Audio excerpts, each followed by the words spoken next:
तो आइए आज आपका स्वागत है सनातन एंड चिल में, जिसमें हमारे साथ है मिस्टर आलोक अग्रवाल। और ये पहले रह चुके हैं इंटेलिजेंस में, जिन्होंने 25 साल सरकार को दिए अलग अलग पदों पे।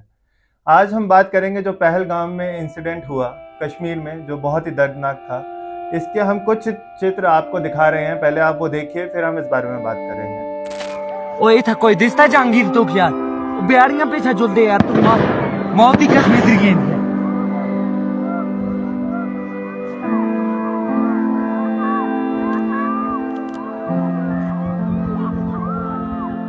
आप बोले ना मुझे यहाँ पर थी, क्या बोलते भेलपुरी खा रहे थे, मेरा हाँ, पति साइड में था, ठीक है। एक इंसान आया, उसने उसको गोली मार दी। यहाँ पे उसने बोला कि ये शायद मुस्लिम नहीं है, उसने उसको गोली मार दी। ये जो भीड़ सब है प्रेशर, आप टेंशन मत लो, मेरे पति का बच्चा लो। हम बचा देगा, कोई बात नहीं। प्लीज भगवान के लिए बचा लो।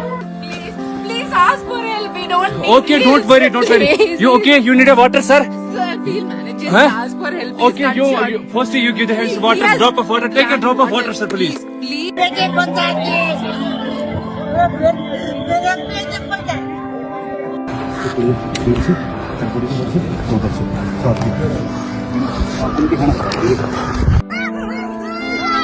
अरे नहीं नहीं नहीं नहीं, हम लोग फौज है, हम लोग बैठो बैठो, हम लोग फौज है, बैठो बैठो, चलो। अरे हम लोग फौजी हैं, कुछ नहीं करेंगे, आपकी सेफ्टी के लिए आए हो, आपकी सेफ्टी के लिए आए हैं, बैठो बैठो बैठो बैठो, आपकी सेफ्टी के लिए आए हैं, हम इंडियन आर्मी है, बैठो। आप लोग कहाँ से आए हो, कहाँ से आए आप लोग हैं? आपके बच्चे कुछ नहीं करेंगे, थोड़ा बताइए। हुआ मार दीजिए मेरे पति को मार दिया? नहीं नहीं बेटा, शांत रहो, लो पानी पियो,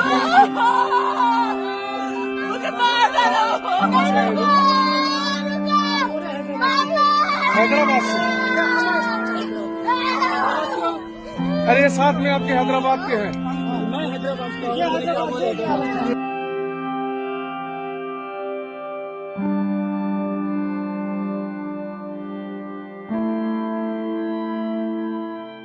तो जैसे कि आपने भी ये चित्र देखे, आपने भी देखा कि क्या हुआ है, कितना दर्दनाक दृश्य है कि मेरा तो दिल कांप गया है। लोग कह रहे हैं कि इस पे तो युद्ध हो जाना चाहिए, हिंदुओं को ढूंढ ढूंढ के मारा जा रहा है, काफिर उनको बोला जा रहा है पाकिस्तान के खिलाफ। आपका क्या देखो, ये बड़ा ही अप्रत्याशित। हम बहुत अच्छे प्रकार से कश्मीर में विकास कर रहे थे, वहाँ की जनता खुश थी, ट्रेन से हम वहाँ तक वंदे भारत पहुँच रही थी, विकास हो रहा था। ऐसे समय में जो हमारे पड़ोसी देश हैं, उनको शायद ये रास नहीं आया और उन्होंने ये कायरतापूर्ण हरकत की। इसका जवाब मिलेगा, कब मिलेगा, कैसे मिलेगा, ना तो मैं बताऊंगा और ना ही बताना चाहिए, लेकिन जवाब तो मिलेगा। ये हिंदुस्तान के इतिहास में पहली बार हुआ है कि हमारे गृह मंत्री घटना होने के तुरंत बाद कश्मीर में पहुंचे जी। हमारे प्रधानमंत्री अपनी विदेश यात्रा को छोटा कर कर वापस आ गए, सब कार्यक्रमों को रद्द कर दिया गया। तो कुछ तो बड़ा होगा और कुछ ऐसा किया जाएगा जिससे कि जो इस हरकत के पीछे हैं उन्हें सबक मिल पाए और दोबारा से ऐसी हरकत करने से पहले लाखों बार सोचें। तो बस हम लोग इस समय यही कह सकते हैं। देश में जैसे आपने अभी हाल ही में देखा, जो बंगाल में हुआ, जो बांग्लादेशी मुसलमानों ने किया, हिंदुओं के घर जला दिए और काफी कुछ हुआ, तब ही हिंदुओं की नींव काफी हद तक हिल गई थी, काफी घबरा गए थे लोग, अपना घर छोड़कर वहां से चले गए। उसके बाद अब ये कश्मीर में हुआ ना, तब सरकार ने कुछ जवाब दिया, वहां पे हमारे बजरंग दल वाले पहुंचे तो सिचुएशन थोड़ा कंट्रोल में आया। पर अब सरकार क्या करेगी? आप इतने दावे से कैसे कह सकते हैं कि बिल्कुल एक्शन होगा? देखिए, जो मुर्शिदाबाद में हुआ बड़ा दुर्भाग्यपूर्ण है और सरकार को उस पर कठोर कदम लेना चाहिए था, लेकिन सरकार की ये एक नीति है जिसको मैं समझता हूँ कि उन्होंने कहा कि जब एक चुनी हुई सरकार है वेस्ट बंगाल में, तो उसको हम नहीं छेड़ेंगे। तो इसलिए मुर्शिदाबाद में उन्होंने उसको बर्खास्त नहीं किया। वरना वो बर्खास्त होने लायक थी, क्योंकि जिस समय इलेक्शन हुए थे उस समय भी ये खबर मिली थी कि जिन लोगों ने, इस बार तो पार्लियामेंट में भी गृह मंत्री ने बोला कि जिन लोगों ने भारतीय जनता पार्टी को वोट दिया, बाद में उनके घरों को जलाया गया, उनकी स्त्रियों को रेप किया गया, और ये सब सरकार की सह पर हुआ। तो जब ऐसी चीज गृह मंत्री के संज्ञान में है तो कौन रोकता है उनको? भारत एक देश है, राज्यों का संघ नहीं, जैसा कि राहुल गांधी कहते हैं जी। और ये एक देश है, और राष्ट्र को बचाने के लिए हमें बड़े से बड़ा कदम लेना चाहिए जी। और मुझे लगता है कि वो कदम इनको लेना पड़ेगा। इस संदर्भ में मैं ये भी कुछ कहना चाहूँगा कि किसी भी देश को बनाने में उसकी जितनी संस्थाएं हैं सबको ये मानना पड़ेगा कि सबसे ऊपर देश है। संविधान भी देश के ऊपर नहीं है, जिसकी दुहाई देकर आज विभिन्न संस्थाएं, मैं नाम नहीं लेना चाहूँगा, लेकिन अपने उल जलूल निर्णय के कारण परेशानी पैदा कर देते हैं। जी। ये नहीं सब चलेगा। देश अगर एक रहेगा, देश सशक्त रहेगा, तब भी वो बच सकते हैं। आप उस अराजकता को सोचिए कि कोई भी राज्य है वो चुनकर आ गया और उसके चुनावी हथकंडे या चुनावी कारणों के कारण वो इस तरीके के नियम कानून बनाने लगता है जो कि देश के हित में नहीं है, तो उसको कौन रोकेगा? बिल्कुल। गवर्नर रोकेगा, राष्ट्रपति रोकेगा? देश से बड़ा कुछ नहीं है। संस्थाओं को यह समझना पड़ेगा कि देश से बड़ा कुछ नहीं है। आपका जिस समय आप मानवाधिकार की बात करते हैं तो उस समय आप ये भूल जाते हैं कि मानवाधिकार सतत सशक्त लोगों का होता है। बनाना रिपब्लिक मानवाधिकार की बात नहीं कर सकता है। तो इसमें सुधार की गुंजाइश है और मुझे लगता है कि समय बताएगा कि किस तरीके से समय ही इसको सुधारेगा। और आदमी को निर्णय लेते समय संविधान से ऊपर देश है, इसको मानना पड़ेगा। जी बिल्कुल, आपने बिल्कुल सही कहा। जैसा कि आप इंटेलिजेंस में पहले रह चुके हैं, तो अभी जो ये अटैक हुआ, ये तो बिल्कुल ही कहेंगे कि इंटेलिजेंस की नाकामयाबी है। क्या आप ऐसा कहेंगे? क्योंकि इसकी खबर ना पहुंचना सरकार तक, ये अटैक हो जाना, इतने लोगों की जान जाना, अभी तक 25-28 लोगों के आंकड़े आए हैं कि इतने लोगों की मृत्यु हो चुकी है और ढूंढ ढूंढ के उनको मारा गया, पूछ पूछ के मारा गया, क्या तुम हिंदू हो? तो इस पे आप क्या कहेंगे? देखिए, देश बहुत बड़ा है जी। और कश्मीर की जो टेराइन है वो बड़ी दुर्गम है। इस टेराइन में बहुत ही, आप ये देखिए, पूरा जो इलेक्शन हुआ घाटी का, उसमें लगभग 15 से 20% लोगों ने मतदान किया घाटी में जी। और उसमें जो विघटनकारी ताकतें थी वो भी जीती हैं। उन लोगों का एक सपोर्ट है टेररिज्म के प्रति और वो सपोर्ट के कारण ही इस तरीके की घटना को अंजाम मिला। कोशिश की जाती है कि उस सपोर्ट को तोड़ा जाए। सरकार का पूरा प्रयास है कि उस तरीके की वारदात ना होने दी जाए। और लेकिन जब एक पूरी सरकार, जो हमारे पड़ोसी देश की सरकार है, वो पूरी प्रकार से इस पर लग जाए तो ये घटनाएं हो जाती हैं, लेकिन इसका इनको जवाब दिया जाएगा। और इसको आप इंटेलिजेंस की नाकामी नहीं कह सकते हैं, क्योंकि हमारी इस समय जो स्थिति है, काफ़ी चीज़ों को हमने रोक दिया। अगर आज आप 10 साल पहले की स्थिति देखें तो हर रेलवे स्टेशन पर ये मैसेज चलता था कि आप सावधान रहें, कुछ हो ना जाए। और कश्मीर में तो स्थिति बहुत ही बुरी थी, लेकिन वो स्थिति बदली है और इसी के कारण हमारे जो विरोध करने वाले देश हैं वो सक्रिय हो गए। और नाकामी तो हम किसी भी चीज़ की है, अगर खाना बनाते समय खाना जल जाता है तो हम नाकामी कहेंगे। तो एक ये है, लेकिन इससे बहुत कुछ सीखेंगे और इसका बहुत कुछ प्रतिकार लिया जाएगा, ऐसी मेरी सोच है। जैसे कि हर टाइम कश्मीर का एक नारा रहता है कि अपने सैनिकों को पीछे हटाओ भारत के विरुद्ध। कश्मीर कभी नहीं चाहता कि भारत के सैनिक वहां पर आए, वहां के खुद के लोग विरोध करते हैं कि वहां पे इतनी पुलिस रहती है हर जगह। तो इस टाइम जब ये अटैक हुआ तब वो पुलिस कहाँ पे मौजूद थी? क्यों वहां पे पुलिस मौजूद नहीं थी, जबकि वो एक पर्यटक स्थल था और उसके होने के बावजूद वहां पे कोई सिक्योरिटी नहीं थी, खुलेआम लोगों को मार दिया गया। 25 लोगों को मारना एक बहुत बड़ी बात है खुलेआम। क्यों देखिए वहां पे कोई व्यवस्था नहीं थी? देखिए, कश्मीर में गया हुआ हूँ, जी। और ये जो पहलगांव है बड़ा खूबसूरत जगह है।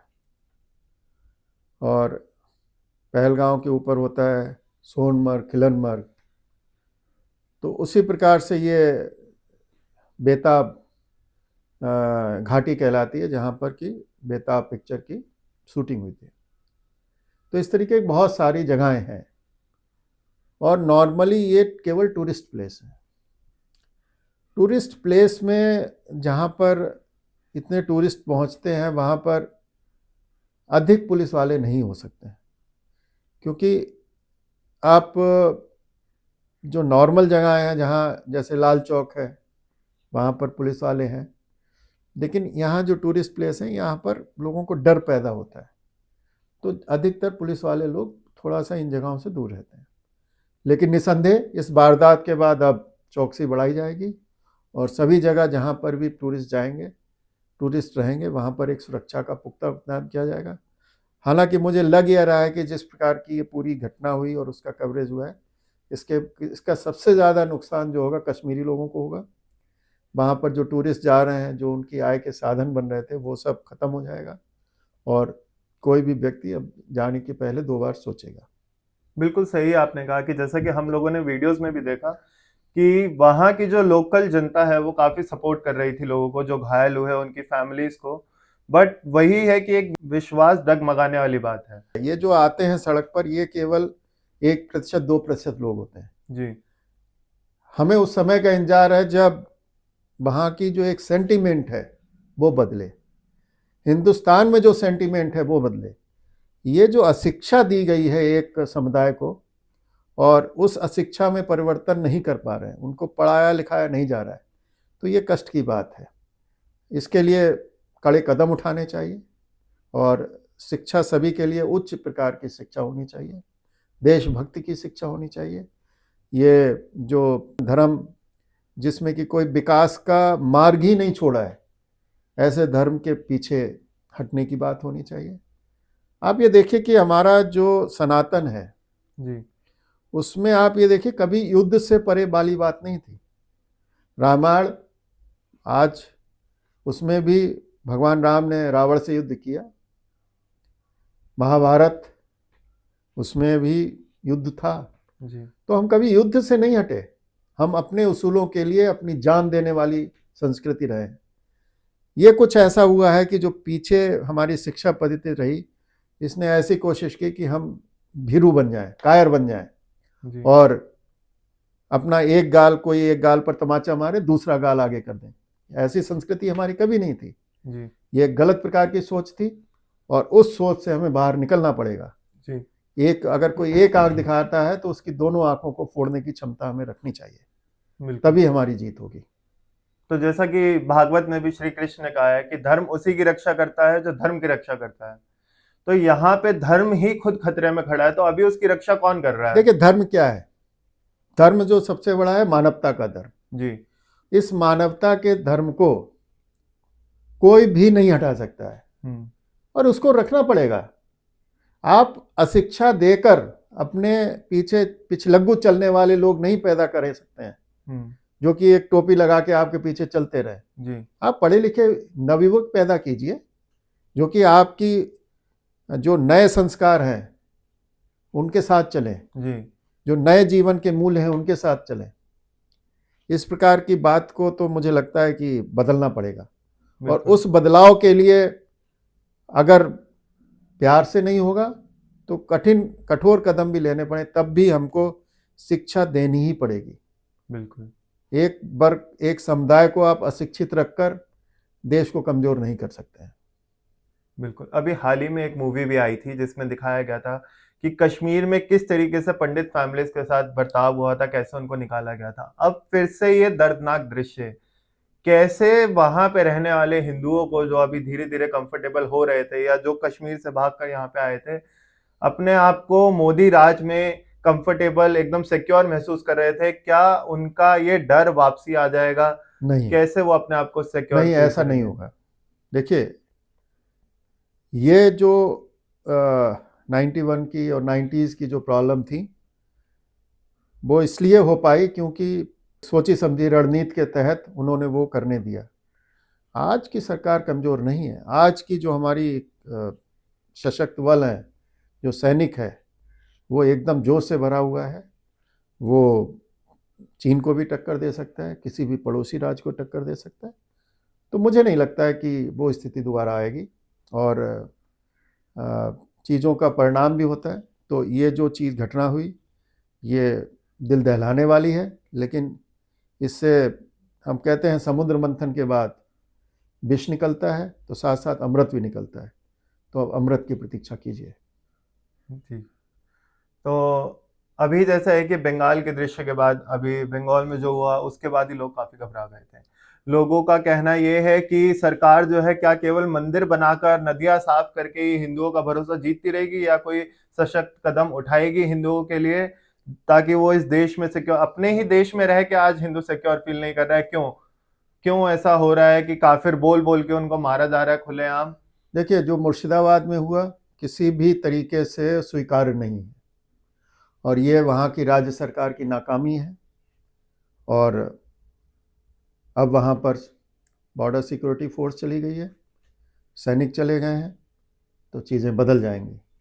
और मुझे ये लगता है कि कुछ ऐसे सबक दिए जाएंगे कि इस प्रकार की घटनाएं दोबारा से नहीं हो।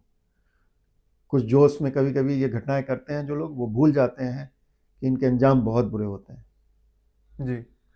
तो आप हिंदुओं को क्या मैसेज देना चाहेंगे?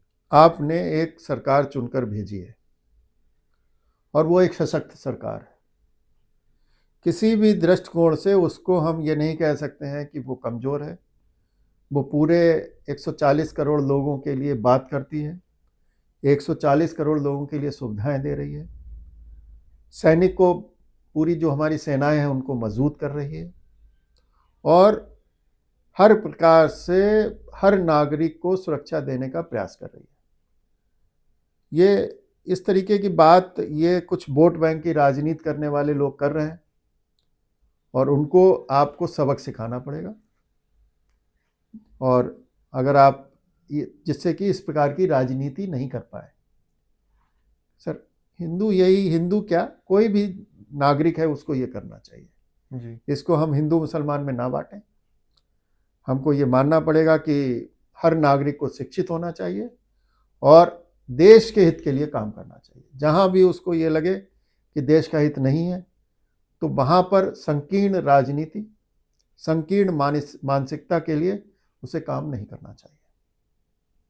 ठीक है, बिल्कुल आपने सही कहा। ये कुछ लोगों की साजिश के चक्कर में हिंदू मुस्लिम बढ़ जाते हैं और आज फिर से यही हो रहा है कि आतंकवाद जो है धर्म को आड़ बनाकर हम ये मानवता को खत्म कर रहे हैं और हिंदू और मुसलमानों के दंगे करा रहे हैं आपस में। अशिक्षा, इसके लिए अशिक्षा सबसे बड़ी दोषी है। शिक्षित व्यक्ति कभी ऐसा नहीं करेगा। जी। ये जो अशिक्षित, जाहिल, अनपढ़, उन लोगों को आप शिक्षा दीजिए, अच्छी शिक्षा दीजिए, अच्छे गुण दीजिए। हमारी जो शिक्षा नीति है उसमें राष्ट्र प्रेम की बात आनी चाहिए। सबसे ऊपर राष्ट्र है, संविधान से भी ऊपर राष्ट्र है। जी। आप संविधान की बात करते हैं, राष्ट्र को भूल जाते हैं। ऐसे नहीं चल सकता है। बिल्कुल। तो राष्ट्र के लिए कीजिए, राष्ट्र के लिए मरिए बिल्कुल। और आगे बढ़िए। तो ठीक है, जैसे कि आज हमने बात करी देश के नागरिकों की तरफ से, हमारे पास जितने सवाल थे हमने आलोक जी से पूछे और हमें कुछ संतोषजनक जवाब भी मिले और हम काफ़ी संतुष्ट हैं इन जवाबों से। अगर आपके मन में भी कोई सवाल है तो बिल्कुल कमेंट्स में मेंशन कीजिए, हम बिल्कुल आगे उनको पूछेंगे। देखिए, आपका स्वागत है हमारे इस सनातन एंड चिल चैनल में। जो सनातन और चिल चैनल है उसका उद्देश्य यही है कि हम बहुत समय से चले आ रही व्यवस्थाएं हैं और जो एक मानवता का धर्म है उसको हम उजागर करें। उसमें जो बेसिक ट्रेट्स हैं उनको लोगों के सामने लाने की कोशिश करें। ये किसी धर्म से रिलेटेड नहीं है। सनातन एक जीवन जीने की कला है और युगों युगों से चली आ रही है। रामायण, महाभारत, ये सब हमारे ग्रंथ हैं, ये हमारी गाइडिंग फोर्स है और इस फोर्स के साथ हम जी रहे हैं।